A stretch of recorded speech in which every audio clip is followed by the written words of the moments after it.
the broadcast. You know, change is inevitable in life, although not always easy. We all know that. The good news is you can get better at change, and executive coach, speaker, and author Linda Swindling has some great tips to help you get through changes in 2014 and rise above. No longer are you going to be kept down and leveled by changes. You're going to be strong, and you're going to tell us how. Well, you know, we all get leveled by change at times, you know, especially when it's not of our choosing. Right. You know, you lose a job, or you didn't want to do something and now you're being forced to, or you lost your best boss. Have you ever had that happen? Right. Yes. So there's some things that you can do, though, to really think about, you know, if it's a change I want to happen. And instead of calling it change, yuck, call it a breakthrough. So if I want to have a breakthrough. Even if it's bad? You know what? Even if it's bad, how am I going to deal with this in a way that'll help me break through? Oh, okay. Right? And so one thing I do is I create a vision. I have a vision board, which is, a lot of people do that. You cut out pictures, you cut out words. You can do it on Pinterest anymore, I know. right? My best friend Teresa and I have been like, since the new year, like, we've got to do vision boards. We have to do vision. We haven't done them yet, but we're going to. It makes a difference. And it's funny because I went back to one I'd done 6 years ago, and I could almost check off some of the things that I didn't even know how they were going to happen. They happened. Yeah, another way of doing a vision is to have a word. You know, so a theme for the year or a word. Oh, I like that. Yeah, and you want to do a positive word. So, like, I had something like, don't be late in 88 or 98 or whatever.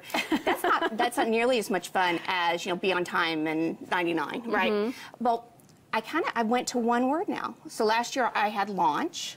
So I wanted to launch my high schooler off to college. I wanted to launch another 25 years of marriage. And my big one, I launched a book last year, my Stop Complainers book. And so every time I was doing things, I'd think, okay, is this in my vision? Am I really launching? This year it's present. You know, be present opportunities and also present. You know, I want to do more presentations. And do you think that there's something to the idea of the power of intention and the power of visualization, and that you kind of put that energy out there, not to sound too new agey, but you sort of put that idea out there and you get back what you put out? Absolutely. Absolutely.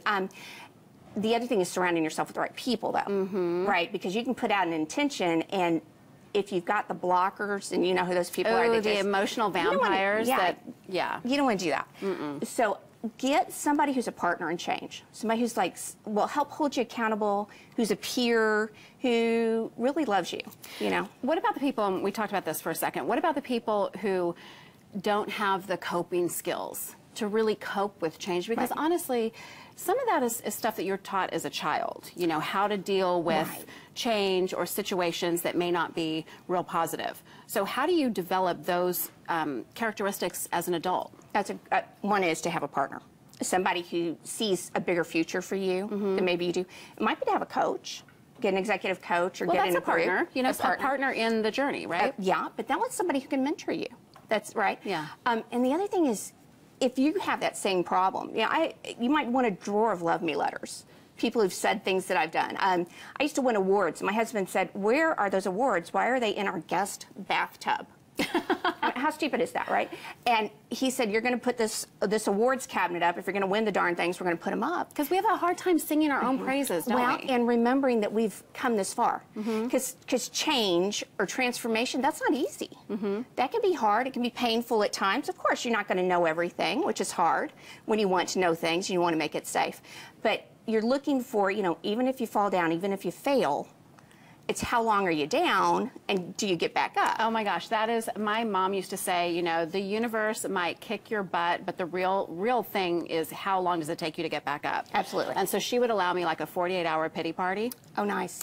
That's great. And that's kind of, as I grew up, that's what I was allowed. You're 48 hours, she would wait on me, and she'd bring me soup and grilled cheese, and and then after that, she was like, okay, let's go. We have whining with wine. So my neighbor will come over and we'll sit in a hot tub and just have a glass of wine and whine about everything, and then it's done. So you give yourself permission, because if you don't, you're going to hold yourself back doing that. And so part of it is really, okay, well, this is something I'm working on. And, you know, if I have my theme, if I have accountability partner, if I say, okay, I'm going to try to really be present, try not to block everything out and not look around, or whatever your thing is. Yeah. And you can keep thinking, is this moving me closer? You know, because you're not going to know exactly. Or am I off track? Yeah. Right. And it's not knowing the full picture at the very, very end, because you won't. I mean, think about all the life changes. Real quickly, are you still mentoring people one-on-one? Do you do a lot of that I do still? some of that, but you know where I see the biggest? I do that one-on-one a little bit, but where I see the biggest is I'll do some of that, and then I'll bring them all together in a group. peer coaching. That helps. Because, yeah, they look out for each other. Oh, And I love all this information. You always have great ideas, and they're thanks. very uplifting, and I know your book has a lot of those things, too. You can get more great info from Linda by logging on to her website or finding her book, Stop Complainers and Energy Drainers. You know who those people are, don't you? It's carried at most book retailers. And for details on today's segment, you can visit us at thebroadcasttv.com. Click on today's links, and we'll put you in touch. We are up next with Susie Says So. Don't go away because, well, Susie says so. Back in a moment.